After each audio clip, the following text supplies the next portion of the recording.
Hey, Don Copeland here, showing you some new ways you can make money with your Mutoh ValueJet 426UF. All right, so today what we're actually going to be doing is we're going to be printing, these are Travertine tiles. And I don't think I realized this until I really started researching it. Travertine's a real thing. It's not man-made.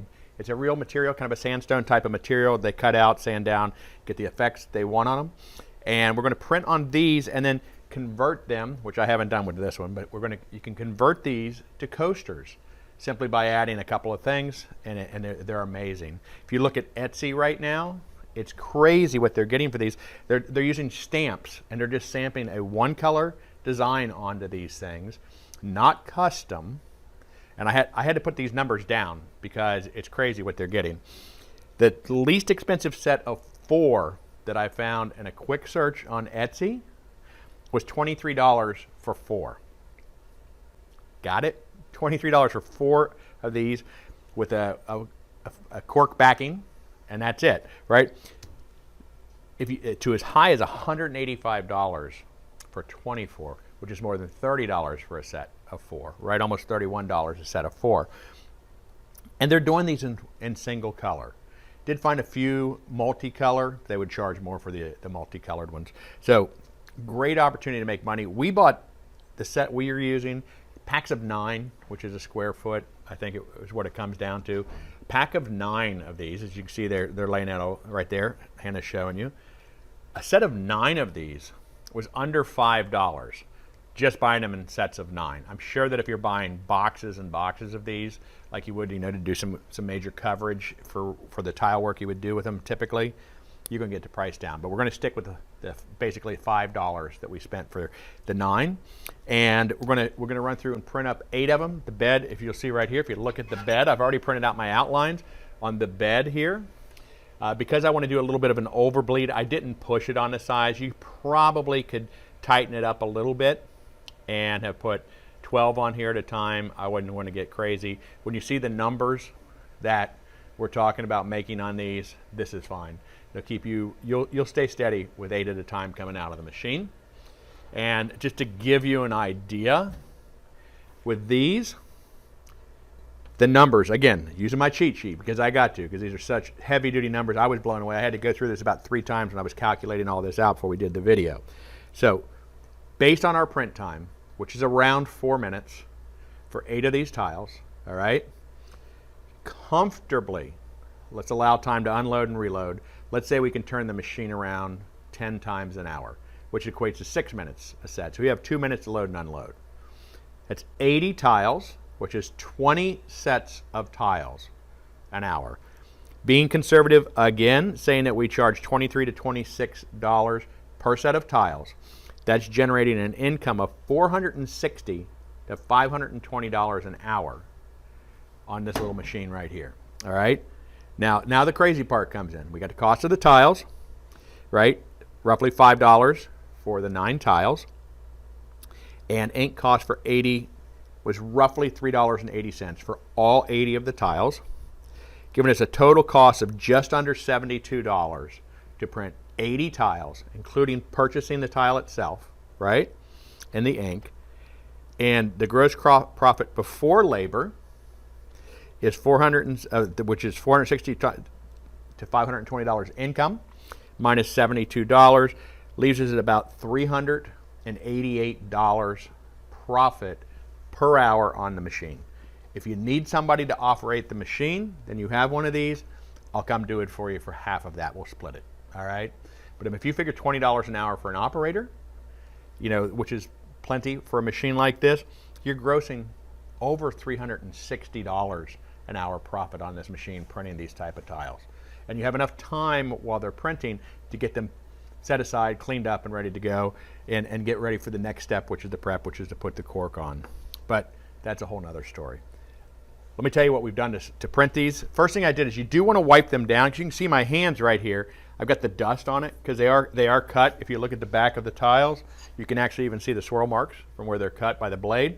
And because of that, it creates some dust. So I wiped all these down. I just took a paper towel, saturated it with some alcohol, wiped them down to get the dust off, because you don't want to print onto the dust, because we'll do a great job of printing straight onto that dust and then it'll fall off. All right, so we're going to go ahead and load the machine up. set our height, send our job over, and show you what we got going on.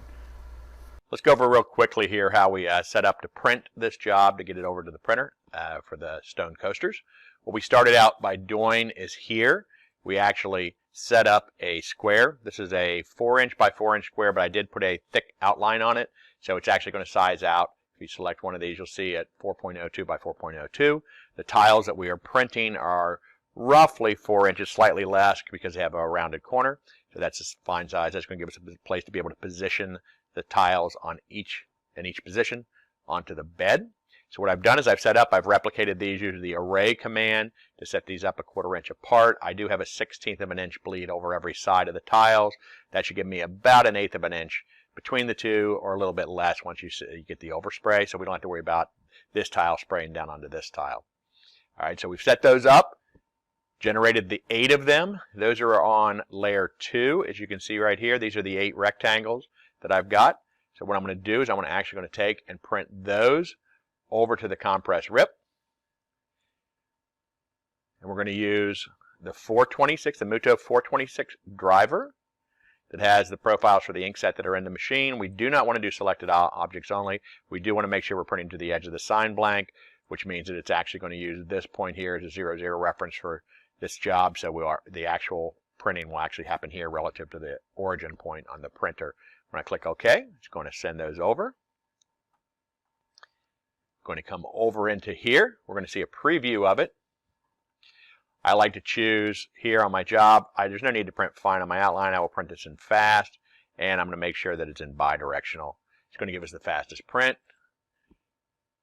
We're going to rip it.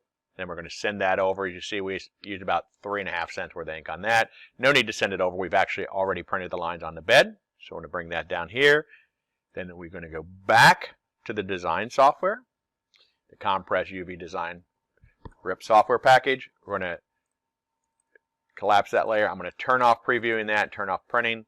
And what we have done is we have brought into here these 8 images, which are representative of our tiles we want to print, which are going to be our coasters. And we've actually oriented each one of these center oriented to each of those squares that we just showed you. All right. This layer is now turned on. This layer is now turned on to print and also to view. When you do want to add a layer, when I was generating this initially, you just use this plus button to add a new layer. So I'm going to do the exact same thing when I print to the compress rip. Same single layer. Don't have to worry about selected objects only. Still set up to edge of sign blank. Click OK.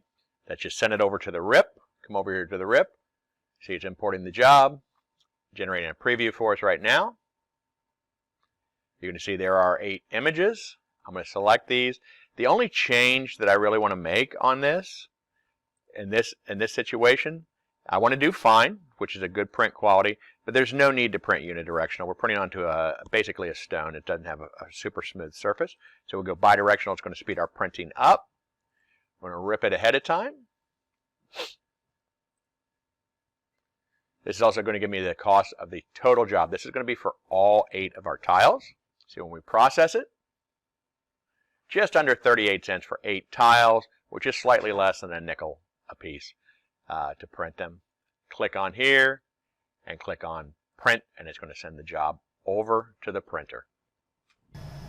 So we're doing full color. Almost everybody else is either using a stamp system. Some of them are actually taking prints that they print on their regular inkjet printer and saturating them with glue and applying them down. It's just not as anywhere near as full color, as viable, and as long lasting as these are. Okay, it looks like we're done here. Let's check it out. We'll see. Here we are. We're printing. Oh my gosh! It looks like what we're doing. We're printing money. We are printing money with our Mutoh 426 here. So here you see the 8 tiles that we've printed out. Printed them in under 4 minutes. As you can see, a little bit of a overspray here. That's why I say I wouldn't want to get too close, because if you want to get a full overspray, because these have a beveled edge, you want it to kind of roll down that beveled edge. It's just gorgeous. And each of these have less than a nickel worth of ink on them. Ready to go. If you want, like I said, you could clear coat these if you want. Probably for coasters, I wouldn't clear coat them, because that'll tend to make them slippery. And the idea is for your drink to stay on it, right? But on the bottom, you would want to put that cork self-adhesive cork that we described. Again, if I was doing this all the time, I would probably make a tray that I could drop in so I could have 8 more loaded up, drop it into here and go.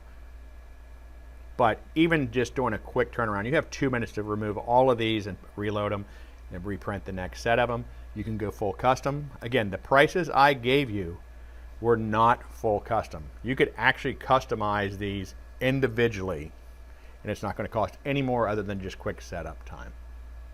So there you have it, another way to make really good money with your Mutoh 426UF. And you know, I don't know about you, if you can run your machine 2 hours a day, making $300+ each hour of running it, it's a pretty good way to make a living just with one simple machine.